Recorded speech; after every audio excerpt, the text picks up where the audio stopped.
Welcome to WagerTalk TV. I am Kelly Stewart, joined by Marco D'Angelo at Marco in Vegas and Brian Leonard at B. Leonard Sports. We're talking Monday Night Football. Not technically the first one, the second one of the first Monday night. Denver at Oakland. This line opened Oakland 2.5. Now it's pick'em pretty much everywhere I look, unless, of course, you're a couple of the square books here in Vegas, and you still have Oakland -1. So make sure you guys do your line shopping. I took the 2.5 a while back. I am a Broncos fan. I got to say that whole jazz. You're the one. Yes. Yeah. But that being said, I played this against the team that was on Hard Knocks, the team that's got all this hype surrounding him, team with all this BS, for lack of better words. Antonio Brown doesn't want to wear his helmet. He burns his feet in a cryo chamber or whatever. I was like, let me just get the 2.5 now because I know it's going to be gone. Do I come back with the Raiders at a pick'em? Brian Leonard. No way.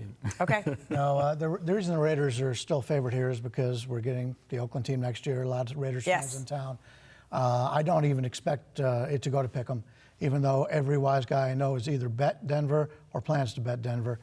The only thing that concerns me out of Denver, two things. Number one, the home team of the series has swept the board the last 3 years, so Oakland's got that advantage to them. The home teams have done very well in this series as of late. But Denver's defense, two of their top players are not playing. One is doubtful, and then their best player on defense is questionable right now, but he's going to play. This game all comes down to offensive and defensive lines for me. Oakland is really not very talented on offense. Three of their guys grade out worse than league average. Defense, we've seen how Oakland's defensive line has been. Last year they were, I think, 31st out of 32 teams. So in the trenches, Denver's going to win this battle. Then it comes down to what quarterback can make a difference. I'm not a fan of either quarterback. So I think this is one of those games where... our buddy Prez said this morning on our show that Flacco is, I forget how, basically entirely too old. And I'm like, but he's not even, you can name 5 other quarterbacks that are older than him. Yeah, so he doesn't like Brady then, I take it. No, he said age is a number, but Flacco's just like way over the hill. He's done. He says age is a number because he's getting old. You can tell by his gray hair. There we go. But my question is, do you agree with that? Do you think Flacco is a serviceable quarterback to help Denver win more than 7 games, including this one? Flacco is a good quarterback when he gets protection. Okay. When he doesn't have protection, he has to leave the pocket. I don't want any part of him. And the thing is, with Oakland, they have some good defensive players for linebackers, and obviously they can get to the quarterback. If Denver could keep him straight up, Denver's got an easy win here. But to me, it all comes down to the lines. I just expect Denver to run the ball right down Oakland's throat, and that's going to get them the victory. Marco, you're a AFC North guy. What do you think of Joe Flacco? This is the best quarterback Denver's had in the last 4 years. There we go. Pure and simple. I'll take that. And what does that tell you? Well, it tells me that Trevor Siemian, Chad Kelly. They've had a lot of bad quarterbacks. Yeah, Paxton Lynch, and Case Keenum, everything. I already forgot about Case Keenum. It was just like in and out of my memory like that. Case Keenum's going to be the trivia answer to what quarterback come back to Washington that was replaced by the quarterback that left Washington because he was replaced in Minnesota by Kirk Cousins, and now he ends up full cycle back in Washington.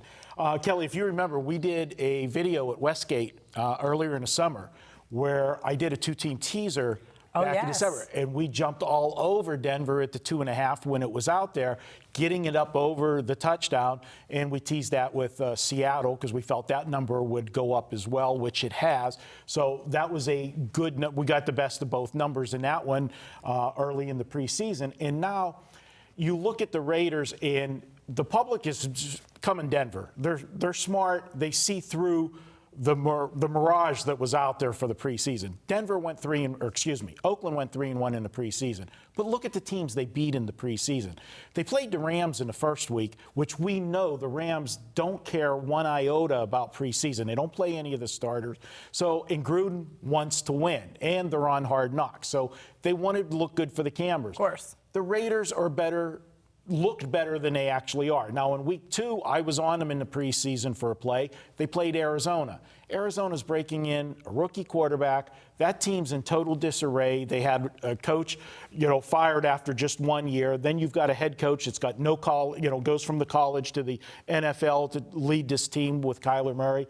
I don't like the Raiders at all. This is a team, they get exposed on Monday night. I think Denver, as Brian says, they will be able to run the football. The difference is when they do run the football, they're going to run the football a little more efficiently this year than last year because there is actually a quarterback back there that they got to respect. And Joe Flacco, I think, is going to be every bit as good as Peyton Manning was in managing the team the year they went to the Super Bowl.